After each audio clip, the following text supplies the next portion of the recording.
Bismillah, assalamualaikum warahmatullahi wabarakatuh. Alhamdulillahirrahmanirrahim. Segala puji bagi Allah seluruh alam yang kembali mempertemukan kita di channel YouTube ini. Salam kita sampaikan kepada Nabiullah Muhammad SAW.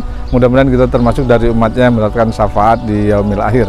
Nah, kali ini kita akan berbicara dengan apa penyakit-penyakit yang datang ketika hari raya. Ya, ketika kita bersenang-senang, tapi justru banyak orang yang juga berhari raya bersenang-senang di rumah sakit. Kira-kira kalau di rumah sakit itu bersenang-senang bukan ya?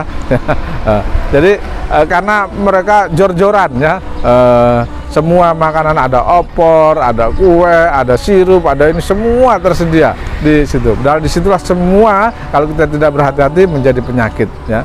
Semua yang nampaknya enak, semua yang nampaknya bergizi justru menjadi penyakit ya. Sirup gulanya tinggi, kemudian opor ya, rendang dan sebagainya itu kolesterolnya tinggi ya. Kemudian kue-kue itu terbuat dari terigu yang glutennya juga tinggi. Nah, maka biasanya ketika hari raya, maka setelahnya itu orang akan menderita apa? Diabetesnya naik, kolesterolnya naik, sehingga kemungkinan untuk stroke juga akan menjadi naik. Kita lihat darah tinggi, stroke, diabetes, asam urat biasanya akan mudah akan bisa kita temui justru setelah hari raya, dimana setelah orang berpuasa menjaga dari makanan, dia menjaga 30 hari dari makanan, tapi hanya dalam beberapa hari dia sudah menaikkan lagi diabetesnya ya, darah tingginya, asam uratnya naik lagi. Nah, bagaimana tips sederhana? Kita nggak bisa nih mengelak, sulit kita kalau misalnya kita bertamu datang ke rumah teman, ke rumah saudara, ke rumah keluarga, pasti yang disuguhi itu ya, disuguhi ketupat, disuguhi opor, disuguhi sirup. Nah, bagaimana? Apa yang harus kita lakukan supaya dengan cepat bisa menetralisir semua ya? Ada satu yang bisa dengan cepat, yang dengan mudah kita bawa kemana-mana. Pertama, bawalah selalu minyak zaitun.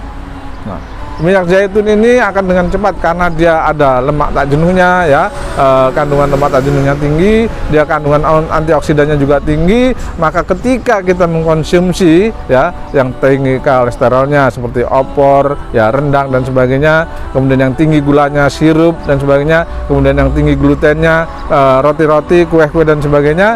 Nah, dengan minyak zaitun ini insya Allah bisa dinetralisir. Minyak zaitun ini fungsinya seperti menangkap, menetralisir yang sudah kita makan tadi. Jadi setelah kita makan, maka segera kita minum minyak zaitun 2 atau 3 sendok. Insya Allah akan segera menetralisir. Dalam waktu 30 menit sampai 1 jam, apa yang tadinya menjadi racun di tubuh kita dengan konsumsi minyak zaitun akan dinetralisir. Nah, kemudian apalagi yang bisa menetralisir itu? Nah, biasanya juga asam lambung juga akan naik. Jangan tinggalkan buah-buahan, semangka terutama, buah pir, buah-buah yang tinggi airnya, ini juga akan menetralisir. Kenapa? Karena kita mempercepat pembuangan melalui tinja, juga melalui keringat, juga melalui urin. Ya, buah-buahan ini akan, sehingga ketika racun itu tidak sempat mengendap di darah kita. Ketika kita habis makan opor, habis makan rendang, habis minum sirup, habis makan apa, ya, kemudian kita konsumsi buah pir, buah semangka atau buah timun, maka kita akan segera bisa merasakan untuk buang air kecil atau buang air besar. Maka dengan demikian kotoran tersebut, kolesterol, gula dan sebagainya tidak sempat mengendap di tubuh kita. Itu buah-buahan jangan sampai ditinggalkan, terutama buah-buahan yang tinggi airnya ya, pir, semangka, kemudian timun. Nah, ini jangan ditinggalkan. Selain itu ya, untuk mencegah menetralisir, biasanya karena kita makan makanan yang berat, lambung kita ini menjadi bekerja berat, jadi penuh dengan makanan. Yang tadinya harusnya penuh dengan nutrisi malah jadi penuh dengan sampah. Karena sampah, namanya sampah itu artinya metabolis tubuh itu, pH tubuh akan menjadi rendah. Lambung kita pH-nya menjadi rendah. Bagaimana untuk menetralisirnya supaya pH kita menjadi tinggi? Ya, bisa dengan konsumsi air yang pH tinggi, yang di atas 7 pH-nya. Tapi ada satu lagi, bisa minum konsumsi air hangat, madu dan minyak habbas sauda.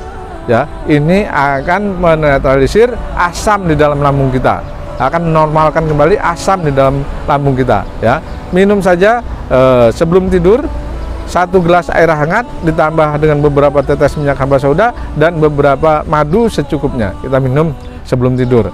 Begitu juga ketika bangun tidur, kita minum lagi itu. Insya Allah itu akan menetralisir asam di dalam tubuh kita, ya, sehingga asamnya menjadi normal, pH-nya mungkin di atas 6, ya, sehingga kuman, virus, bakteri tidak dengan mudah hidup di dalam tubuh kita, ya.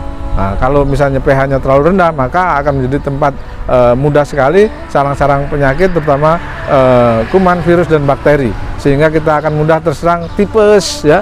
Tipes itu yang biasanya setelah lebaran karena makan banyak, ususnya jadi bekerja berat, lambungnya bekerja berat, maka akhirnya yang paling mudah adalah tipes yang kena. Nah, dengan konsumsi ini insya Allah mencegah tipes. Jadi tips saya pertama minyak zaitun, minyak habar soda, madu, dan air hangat. Dan ketiga, buah-buahan yang tinggi airnya, ya, buah-buahan yang tinggi kadar airnya, karena ini akan menetralisir, akan mempercepat metabolisme tubuh, sehingga tidak menyebabkan racun-racun tersebut sempat mengendap di dalam tubuh kita. Demikian saja yang bisa saya sampaikan, mudah-mudahan bermanfaat. Wassalamualaikum warahmatullahi wabarakatuh.